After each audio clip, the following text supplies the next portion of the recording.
We have Jack in Arizona. Let's have a conversation about proving God in individual experience. Welcome, Jack. How are you? I'm doing well. How you doing, Matt? I'm recovering. Yeah, I'm doing all right. Well, I had a hell of a year, and we all have had a hell of a year. And it's kind of funny you guys mentioned hell because I was actually writing about that in my notepad. I think the idea of hell as something that you go to after life is bullshit.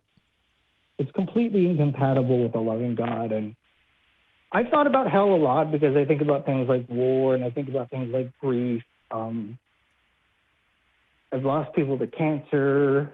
I got cancer twice this past year. If you can believe it, 2021, I got COVID in 2020. I got the shots and everything, even though I already had it. So I have like triple protection. And I was worried about the chemotherapy because I was worried about getting COVID and I had to do radiation therapy. I had my thyroid removed. Another organ that I'm not going to mention was removed. But I thought I was going to die or that my life in some regards was over. And I've gone through a lot of hell in my life. A best friend of mine in the drum line at 18 was murdered by a random drive-by. And I had a lot of reasons to believe that there is no God. And I actually went from agnostic because my family never, like, we went to like a church in Texas, but it was more of like a social thing. And it was like a super nice kind of, you know, like those churches that are like not fundamentalist at all, but it's more of like a meeting place where you dress up and talk about how to be nice and how Jesus was a pretty cool dude. Kind of one of those places. So like I didn't grow up with a fundamentalist background, but when I went to university, I was grappling with my best friend's murder.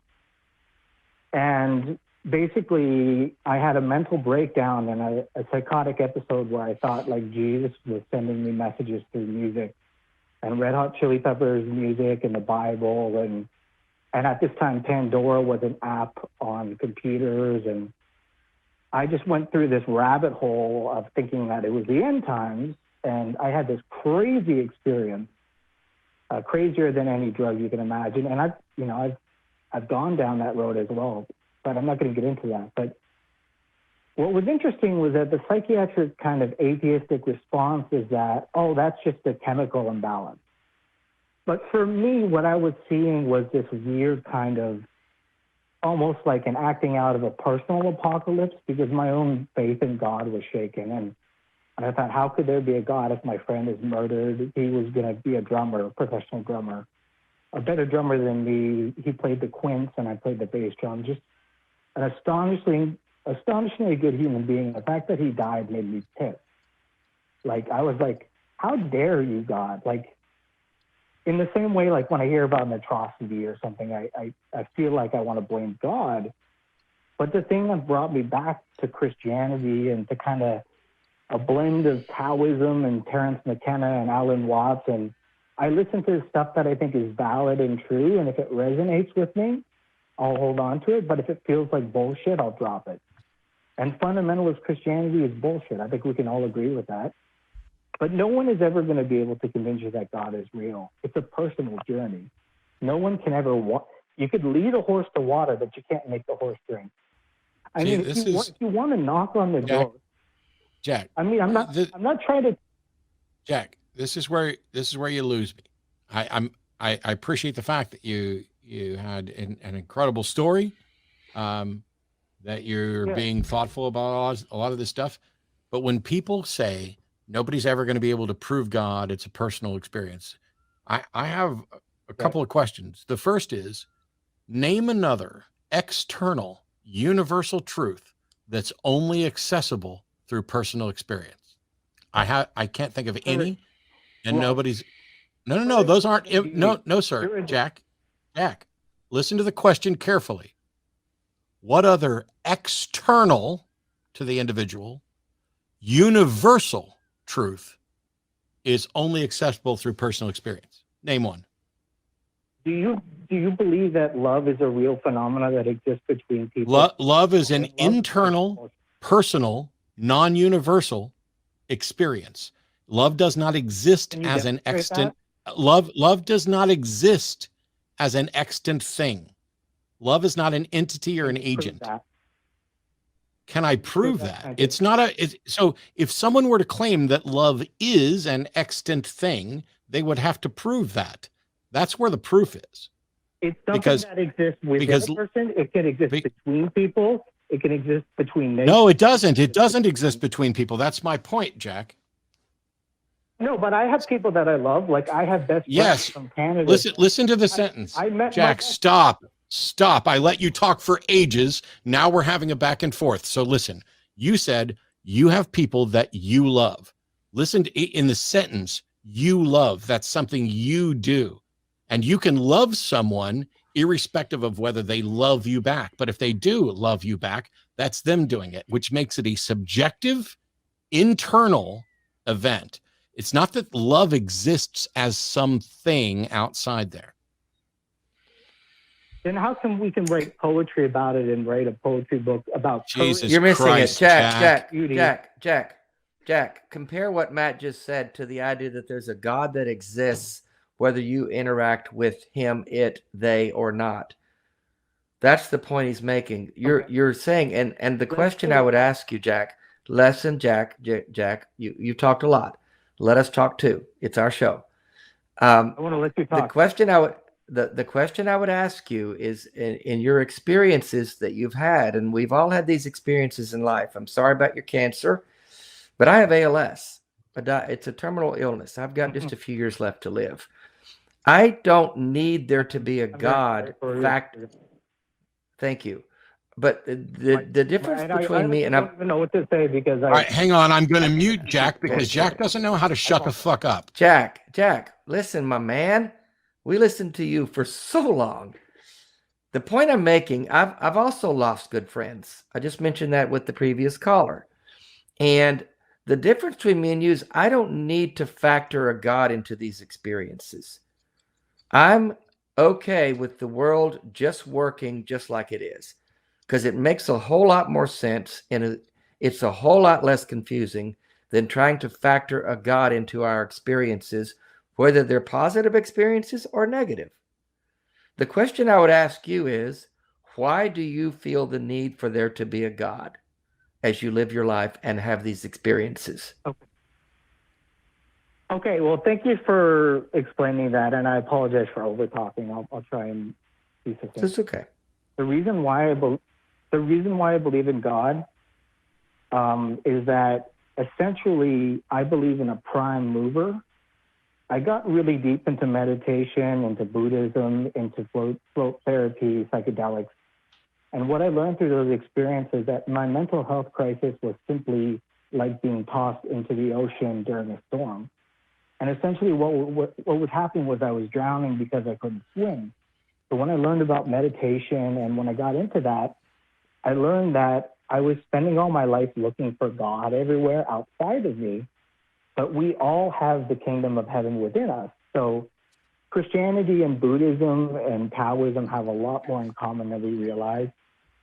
A lot of Eastern mysticism really lines up with some of the earlier kind of writings of Christ by the Gnostics, but I'm not going to get into that. I'll tell you why I believe in God, because of personal experience. I've had some beautiful moments where I had a question on my heart that was very heavy, and I put on a shuffle. And on my Spotify playlist, I have about 3,500 songs of every genre imaginable. And sometimes they're so precise as far as what I'm feeling or thinking. And I know we're pattern-seeking behavior. Like, as human beings, we have a brain that is designed to see patterns. But let me tell you, some of the songs that came on were like word for word what I was feeling. And it's funny because it happens when I'm open to it. But when I kind of withdraw and get into a depressed mindset, I notice that I'm focusing on, it's like I lose that divine spark. And it's interesting because they call it mania and they call it bipolar, which I agree I probably have, and medication has been helpful. But the reality is, like, there's something, I feel like there's a ghost in the machine. Like, atheists treat the human body like it's this kind of meat wagon, like it's meat with like a skeletal structure and all this. And well, that's a generalization I'm going to push back on. You're saying that atheists Yeah. do this as though we're some group of people who all believe the same and think the same. We're not. There is no uniform atheist in the world. Yeah. We're individual humans who see the world in different ways. We're free thinkers. That's the beauty of it. No one's telling us how to think or what to think. But I hear what you're saying about why you believe in a God. I'm going to suggest that these experiences are human experiences, because to me, if you're saying it's God, it sounds like you've created this God to fit what you want him or it or them to be.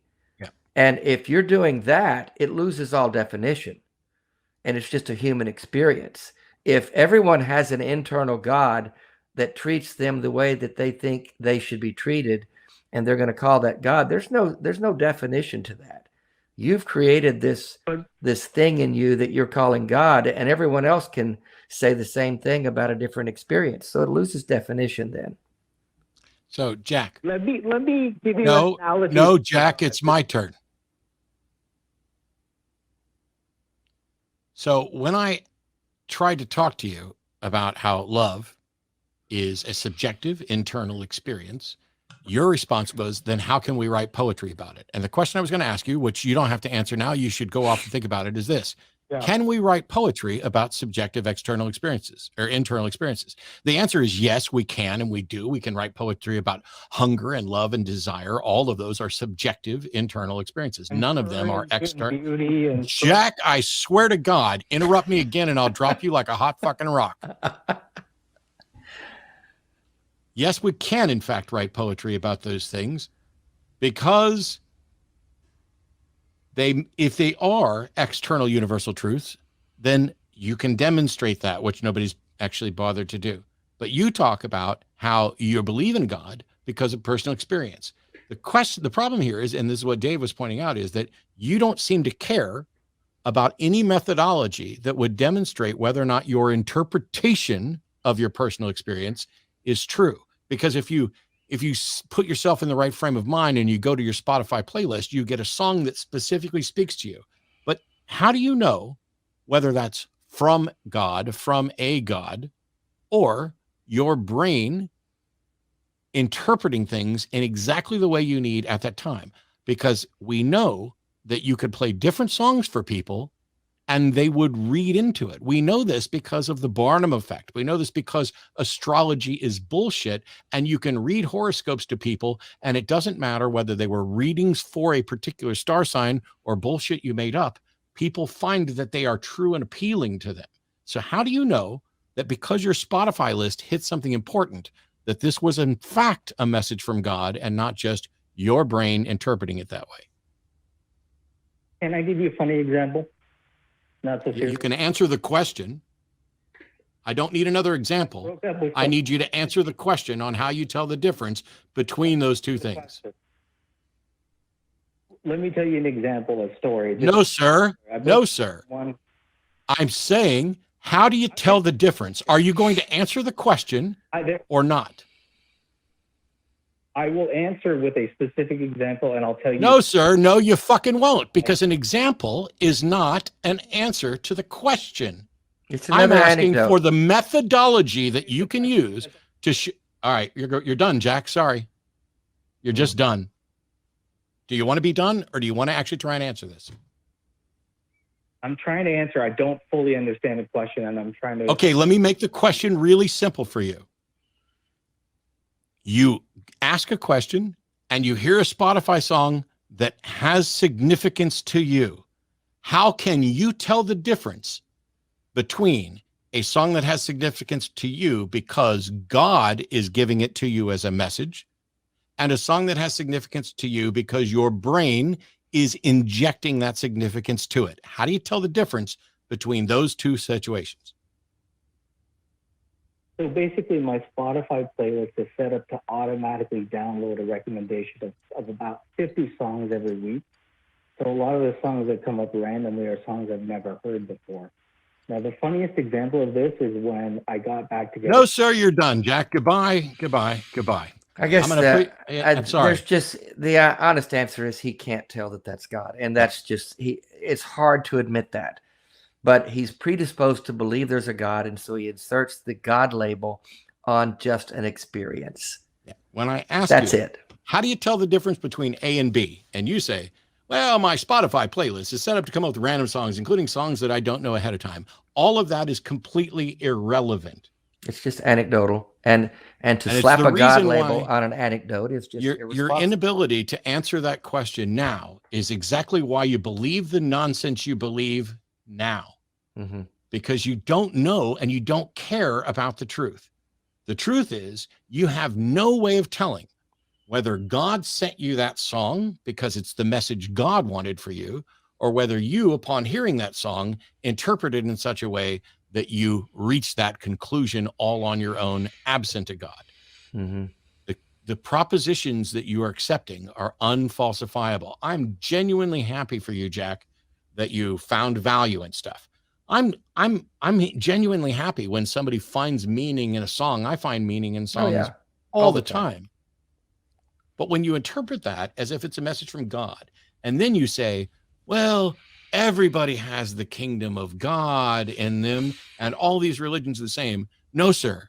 What you've done is made up whatever the fuck you're comfortable with. Mm-hmm. You've looked at the world and said, oh, everybody got it a little wrong, and now I'm here, and oh, this is what I find meaningful. You know, it'd be great. Ditch the God stuff and continue to find meaning. The song that you found meaningful and important is exactly as meaningful and important, whether a God sent it to you as a message or whether your brain added that in understanding to it. They're both valuable. But when I ask about the methodology and you ignore that repeatedly, it tells me that you have zero interest in figuring out whether your beliefs are true and more concerned about whether or not you find them comforting. And I want you to be comforted, Jack. I want all of us to be comforted. It's all good. It's a good But I experience. have Just zero no God interest needed. in deception. Yeah.